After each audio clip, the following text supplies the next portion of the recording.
Is this the most vital Edinburgh derby in years? Can Celtic and Rangers keep up the pressure at the top? And are Aberdeen finally in the up? I'm Ray Bradshaw, and alongside Scott Allan and Andy Halliday, we'll guide you through the Premiership weekend.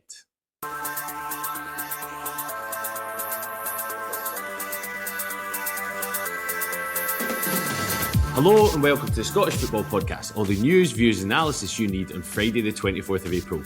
And what a weekend we have in store. Bowie's at the edge of the box, chance to shoot, scores! 3-0! Oh, it's on! What a goal! What a goal! Hearts go to Easter Road for a massive Edinburgh derby.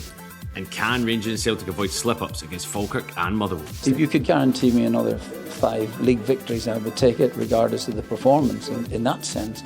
Yeah, but we, Hearts, Rangers, will all have little difficult moments. Just who will top the table come Sunday night?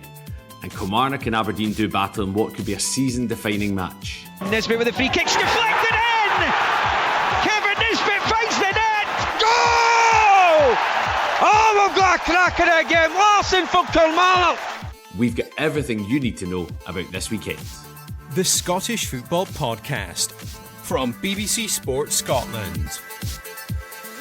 Yes, hello and welcome. The split kicks off. You either love it or hate it. And it's going to be a brilliant few weeks for the rest of Scottish football. We're joined by two great guests. We've got Scott Allan, midfielder for... Scott, I'm not going to bother naming the clubs. It's only a 25-minute podcast. Scott, for you, East Kilbride, big game tomorrow. Do you think you're going to get it over the line tomorrow? Do you think it's going to go down to the wire? Biggest game of the season. It's felt like that for the last kind of 4 weeks. Obviously, a point ahead of Spartans, down to Dumbarton, who, yes, they were off the back of a 2-0 defeat to Clyde last week, but the form they've been in as of late under Frank has been decent. Last time went down there, beat 2-0, wet and windy, pitch was poor. But we kind of know what's at stake tomorrow, so it's a huge game. We have to win. I really do believe we have to win. Elgin away at Spartan, so we just need to take care of our own business. But there's no getting away from it. A lot of pressure on it. Yeah, and it's felt like that. I saw Frank McKeown got manager of the month and signed a new deal, so that's usually a curse. So surely you're a shoe in. And they're letting everybody in for free before 2 o'clock. So you heard that. If you hate East Kilbride, get down to Dumbarton by 1:58 tomorrow and go treat yourself. We're also joined by Andy Halliday, midfielder of Hearts, Rangers, now at Motherwell. Andy, what game are you excited for this weekend? I think the beauty of this stage of the season, I'm looking forward to most of them. I think there's so many pivotal games in every single league. Obviously, Inverness can win the title in League One. East Kilbride can obviously win the league title in League Two. Obviously, we've got the St Johnstone game to look forward to tonight as well, who are going to lift the trophy, and then the top flight. I mean, I'm not even going to bore anyone because, like I said, it's only a 25-minute podcast. How many ramifications there are in the top flight? So, some huge games. I look at the top 3 teams in Hearts, Rangers and Celtic. They've all got different types of challenges this weekend. But if I'm measuring towards any, it's got to be that Edinburgh derby, because, like he says, for me, it's the biggest Edinburgh derby, or certainly league game Edinburgh derby there's been in my lifetime. Yeah, it's great for you as well as a former player of lots of clubs doing well this season. Media appearance, you must be minted by the end of the season. I'm flying. Motherwell in the top 4, Hearts in the top 4, Rangers in the top 4. I mean, if only you did a wee youth career at Celtic back in the day, that would have kicked you off. Right, let's start Easter Road with what is a mouth-watering derby. Hearts, there's no room for error. Hibs don't just want to derail the title bid for Hearts. They need to qualify for Europe via the league. Scott, talk us through this game. Someone said this week that this game is red cards written all over it. What do you think? Red cards written all. Yeah, and the antidote to that would be David Gray saying you need to play the game, not the occasion. One of the biggest cliches in football. Listen, there's no getting away from how important this game is to both sets of fans. For Hibs, it's their chance to derail Hearts' title challenge. I think it kind of speaks for itself. It's probably Hibs fans' biggest fear, and I think they've both won the same a number of titles in their history. So if Hearts were to pull away with one more, you couldn't really see Hibs ever getting that back. So I think they know what's at stake. And then the actual football side of it, Hibs are obviously putting pressure on Motherwell now. Motherwell obviously with a difficult game against Rangers, so if they were to slip up there, give Hibs a huge boost if they can be right on the tails of Motherwell, but there's no getting away from it. It's a really difficult game for Hearts. You had the pressure alongside the Derby game. I just think it's got so much jeopardy in it. Hibs have been competitive all season. The problem for them has been there's just been far too many draws. I think over the last 2 seasons under Dave Gay, there has been, it is in an upward trajectory. I think when you do as well as you do last year, nobody could foresee Hearts doing as well as they have this year, and ultimately, as a Hibs manager, that's what you get judged on. But I just think too many draws have been Hibs' problem this year, but they've been really competitive throughout the season. Yeah, because Hibs, what was it? Hibs have roughly done as well as they did last season, but it's just because Hearts have done so well, Hibs just look like they're dropping. It's fascinating. Andy, when you look at these two teams, like you've played from Derby, played the Edinburgh Derby, is there any home advantage in these games? Like Hearts have a great record at Easter Road, but how was it when you played in them? I think I don't know how many Edinburgh derbies I played exactly, but I'd only lost one, and it was my very last one at Easter Road. Kevin Nisbet scored, and we lost 1-0. I think the atmosphere is amazing in both grounds. And listen, if the game that we've seen before at Easter Road's ending to go by, we're in for an absolute classic, because the opening 60 minutes, Hibs were outstanding, go 3-0 up.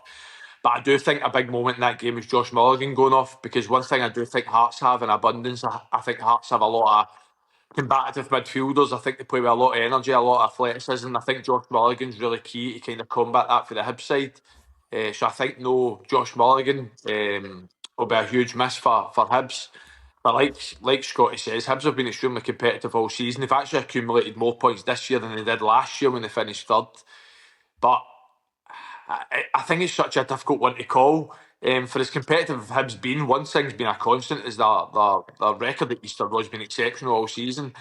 But I look at the two strikers for Hearts, I look at Lon Shanklin, I look at Claudio Braga, and I think when you've got the two up front, I think it's really hard to go against Hearts in any game. So the beauty of it is it's so difficult to call. I can't really pick who's going to be a favourite out of the two.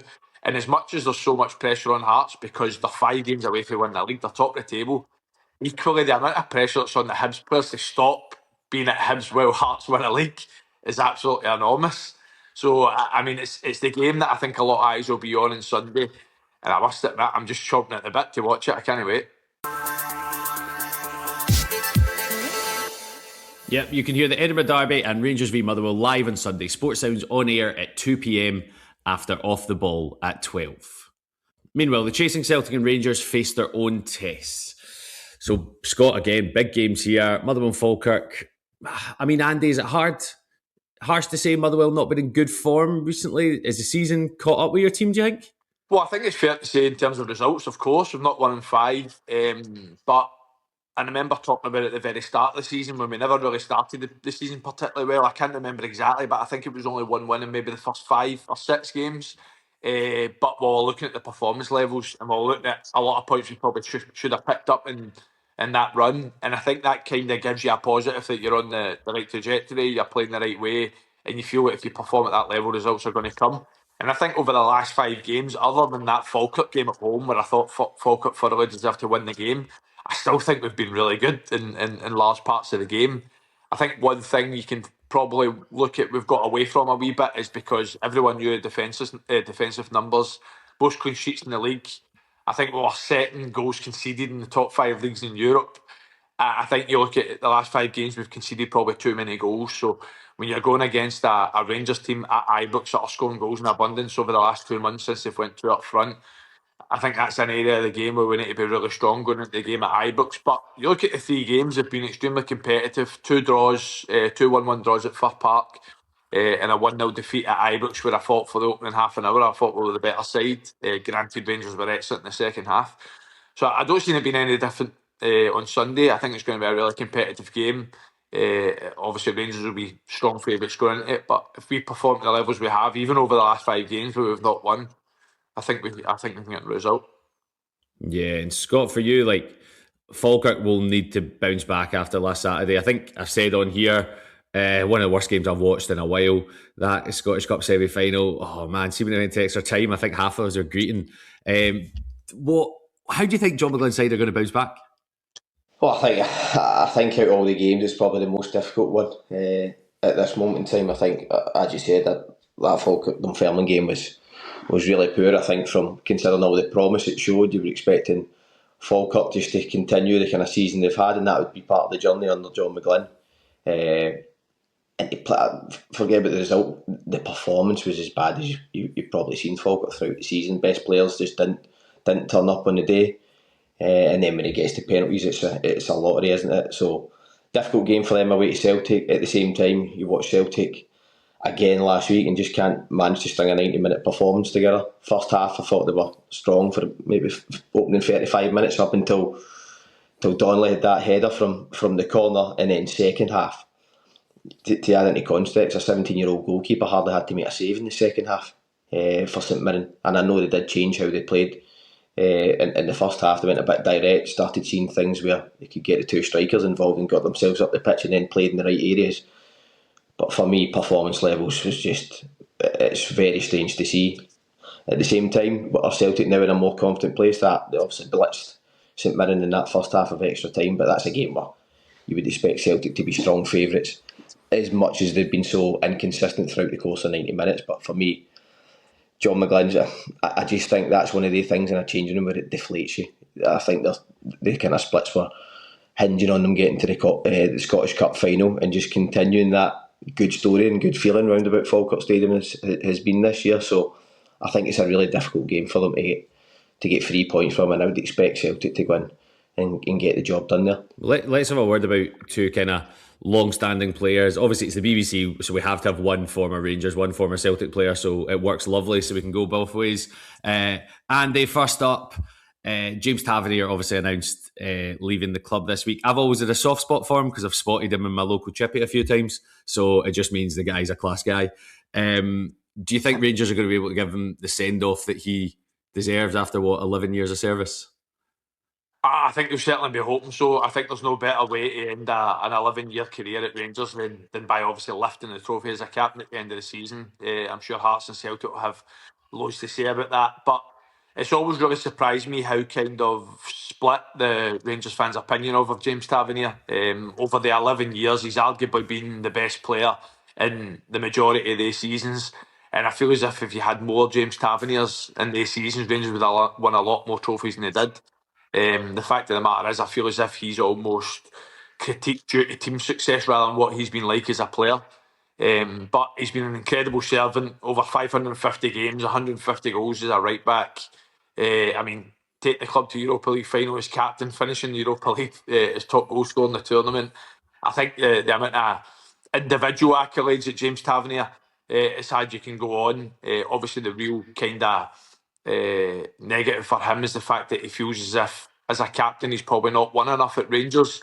But like I says, I think Celtic being so strong has had a lot to say about that. Rangers not be has had some plenty to say as well. And the mad thing is, in a season where he's deemed as the second choice right back and not been a great season for him, he's got 20 goal contributions. So he's still had such an impact on the pitch any time he's played. So he's I remember Conor Golson saying this years ago when Rangers won the League Cup final, and fans talking about it, but I think it's so true that Rangers fans won't appreciate James Tavernier until he's gone. And I think in 5 years' time, when you look back at what he done at Rangers, then you'll really start to see a lot of positive messages about him. Yeah, he's one of those players that I think they've tried to replace about 5 times during this. Even Max Aarons at the start of this season was meant to be the new one, and it just kind of drops off. Scotty, on the other side, James Forrest, a new deal. It's always fullbacks that are hard to replace. Let's see, you look throughout the clubs. It's always fullbacks. Yeah, well, Hearts have done not too bad with Harry Milne and James Penrith, because losing Penrith, everyone thought was going to be such a big thing. And then, are you trying to say that midfielders are replaceable, Scott? It depends on the profile of the midfielder, doesn't it? If you're listening at home, you won't see Scott just winked at me, and it was uncomfortable. I think we can all agree. Come on. So, if you look at the other side, I've got a new BBC Sport Scotland football YouTube show. So every Monday night, 6 till 7, we chat to fans from all around about what's happening. So it's called This Is Fans Only. You can get it on YouTube. We spoke to a Celtic fan the other day who's 25 and said he's never known a life without James Forrest. Ever. If you think about that, that is mad. He's just signed for his 18th season. You played from Scott. What's he like? Can he hit 20 seasons, do you think? That's a good. It's a good question. He just always seems to bloom come the end of the season, doesn't he? Produces a huge moment in big games, and I think that's. I think when you look at a James Forrest, a player who came. Listen, me and Andrew both played against him when we were 10. Andrew was at Rangers, James was at Celtic, I was at Dundee Can't believe you United. just called me Andrew. That's what I thought as well. Sorry, mate. Sunday name. I forgot I was doing this with my mum on a Friday morning. What you also slowly find out is Leno like that I've called you Andrew. no. You'll slowly find out no matter who you do this podcast with, Scott has travelled to games with them. So Andy, have you travelled somewhere with Scotty travelling to football? Champions League final. Oh. There you go. Champions League final 2015. 15. See, Scott, Pirlo's last year. you've got too many friends, Scott. That's all it is. So James Forrest. The thing. So James, back to James Forrest. I just think when you come through all the way through the Celtic Academy and then the amount of seasons that he's tallied there at Celtic, it's just a credit to himself. It's not an easy thing to have that longevity, especially at a club at Celtic and Rangers for that matter. But I just think he's got that special trait. He's a proper old school winger. You give him the ball and he'll be direct. It's exactly what you see when he comes on the pitch at the weekend. He squares his guy up, he hits the byline, and he's got end product. And he's added that to his game in the last kind of 6 years. And it's not too dissimilar to James Tavernier at times. There's been lots of times where Celtic fans have been wondering if it's time to move on, but James Forrest just keeps producing the goods year on year for Celtic. Big moments. That's what his kind of career's been judged on, and he done it again last week. So I just think it's important to have someone who kind of knows the DNA of the club to be in that changing room. And he's not a massive personality, is James Forrest, but he just goes about his business in a real professional way. And first and foremost, he's a fantastic footballer. Yep, totally agree. Your weekend listening starts with the Saturday show at 9 o'clock on BBC Radio Scotland, where Stephen and Amy are joined by David Martindale and Sanjeev Kohli. Yes, that is the right combination. They're the new Naveed and Isa, followed by Off the Ball at 12 and Sports Sound starts at 2.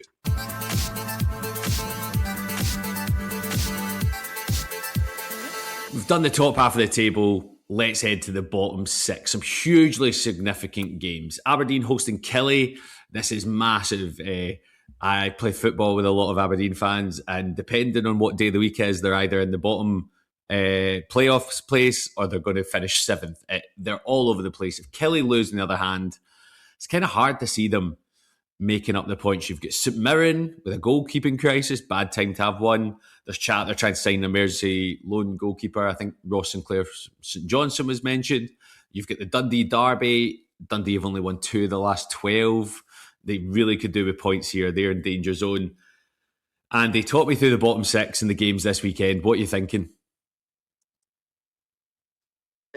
Well, I think obviously the St Mirren Livingston game tomorrow you touched on. I think for me is as routine as a favourite as you can probably give when it comes to the bottom 6, because it's obviously 6 teams that aren't in great form. They've not exactly won a lot of games this season, but I think Livingston have been down for a long time, and I think St Mirren have improved under Craig McLeish. Yes, they had that disappointing first half in extra time last week. But I fully expect them to win their game against Livingston. I think the game at Pittodrie is a lot more difficult to call. Kilmarnock beat Aberdeen 3-0 at Rugby Park, and Aberdeen have only won 2 games in 17. So, I mean, that kind of points as if that Killie are going to go and get a result. But Aberdeen obviously get that much needed win against Hibs a couple of weeks ago in a game where I must admit I didn't fancy them at all. Yes, Grant Hanley gets sent off early doors, but it doesn't matter because Aberdeen made that man advantage count and won the game.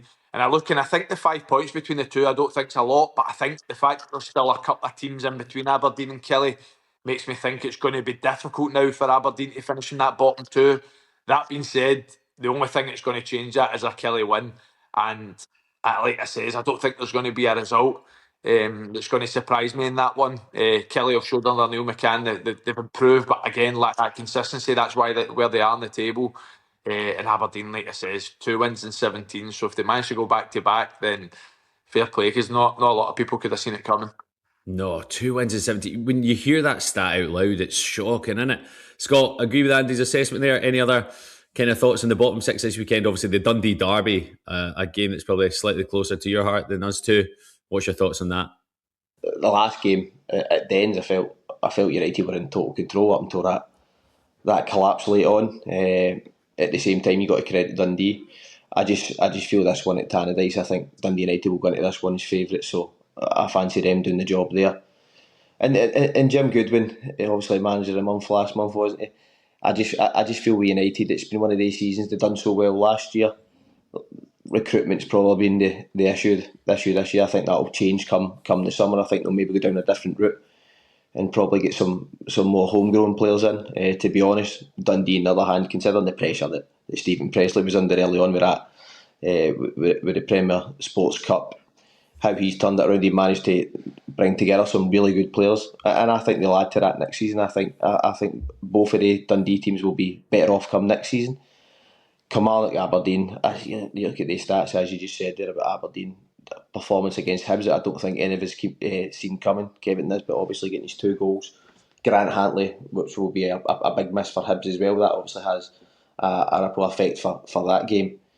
I just feel that when John Jules went off injured in that Celtic game, I felt that was a huge blow for Kilmarnock. I really did. I think the form he was in at that time, it's just so dynamic. He gave them a completely different option. I don't think they've been able to replace that sort of quality. So, but at the same time, I've worked under Neil McCann. He'll be under no illusions how big a game this is, and the players will be obviously fired up for it. But that could genuinely go either way. And St Mirren against Livingston, I just feel a home game for St Mirren.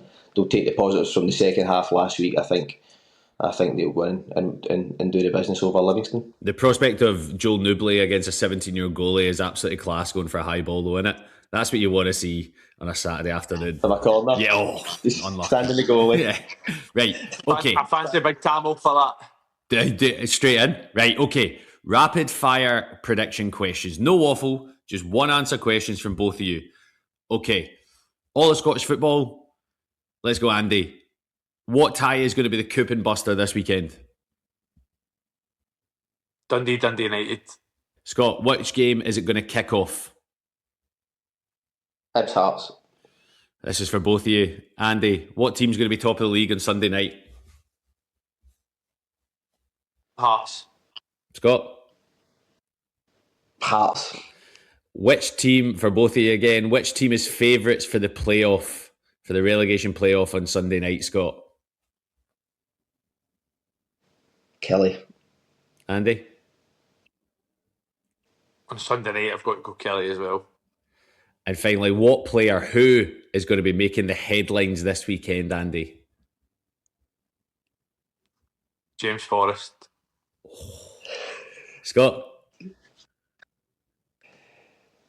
Laurie Shankland. By the way, that is the most serious I've ever seen either of you two. Both of you were like head and hands at one point. That was great. That's all we got time for. Many thanks to Scott and Andrew, and thank you for listening. Remember, we're here with new episodes of the Scottish Football Podcast bright and early every day, so to make sure you don't miss out, subscribe on BBC Sounds and have push notifications turned on in your phone. Good episode today. Great fixtures ahead. Scottish football is absolutely class, isn't it? Unless you're a Thistle fan, like myself, who will not be watching St Johnstone on the BBC Scotland channel tonight. Thanks for listening. Bye-bye. For everything you need to know about your team this season, download the BBC Sport app. All the latest news, goal updates, stats and scores, and insight and analysis. Just select your club to get the biggest stories and best content at your fingertips. What a result. Download the BBC Sport app for everything you need to know about your team this season.